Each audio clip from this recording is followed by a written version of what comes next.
উপস্থিত সকলোকে মোৰ ফালৰ পৰা আন্তৰিক শ্ৰদ্ধা জ্ঞাপন কৰিলোঁ।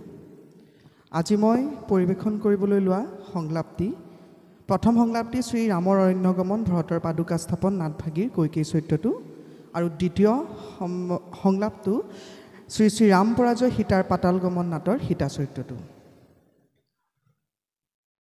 অযোধ্যাৰ ৰাজ কাৰেঙৰ পৰা চাৰি পুত্ৰই গুৰুগৃহলৈ প্ৰস্থানৰ লগে লগে সকলো আনন্দই যেন মোৰ অন্তৰৰ পৰা কৰিছিল প্ৰস্থান। নিজ গৰ্ভজাত পুত্ৰ ভৰততকৈও কিয় জানো ৰামৰ প্ৰতিহে মোৰ চেনেহ অধিক।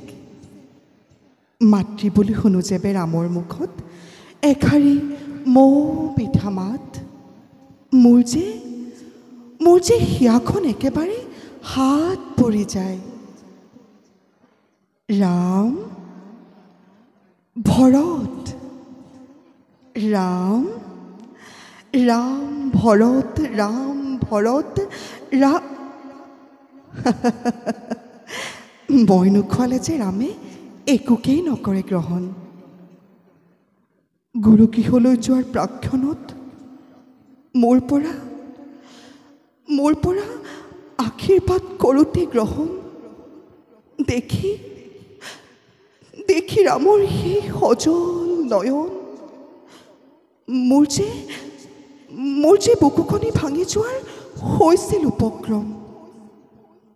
কিন্তু জীৱনৰ কণ্টকময় পথত আগুৱাই যাবলৈ সন্তানে যে সুশিক্ষা পাবই লাগিব।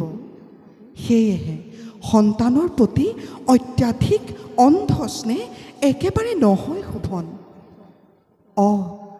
সন্ধ্যা পূজাৰ সময় হ'ল সমাগত।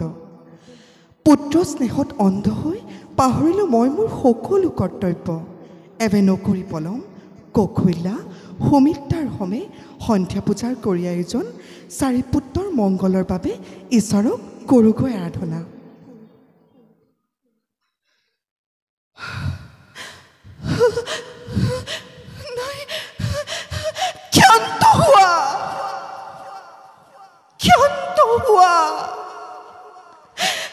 ক্ষান্ত হোৱা মোহজনগণ,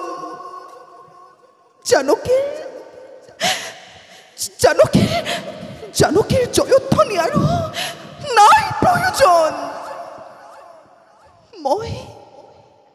মই সীতা জনম দুখনি অযোধ্যাৰ ৰাজক লিখা নাই বিধাতাই আৰু মোৰ কপালত। সীতাময় চিৰভাগিনী, মোৰ প্ৰতি বিধি হ'ল বাম। যি ৰামৰ বাবে মই 14 বছৰ বনবাস ললোহিৰ পাতি, সেই ৰামেই মোৰ সতীত্বৰ ওপৰত সন্দেহ কৰি অগ্নি পৰীক্ষা কৰিছিল সমুদ্ৰৰ তীৰত। পুনৰ অযোধ্যাৰ শিয়লীয়া প্ৰজাৰ কথাত চলনাৰে ঠেলি দিছিল মোক জনহীন অৰণ্যৰ মাজত। সিদিনাই আছিল মোৰ মৰণেই কাম্য। কিন্তু ৰঘুবংশধৰ লৱ আৰু কুশ আছিল মোৰেই গৰ্ভত। সেইহেতু মহৰ্ষি বাল্মীকিৰ কৰোণাত আজিও ৰাখিছো মই মোৰ ঘৃণিত জীৱন। কিন্তু কিয় কিবা দুখ মোৰ? কিয় মোৰ প্ৰতি হলাই নে নিৰ্মম ৰাঘৱ?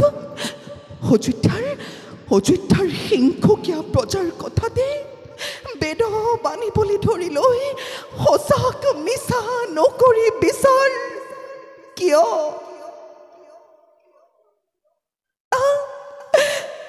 দিলা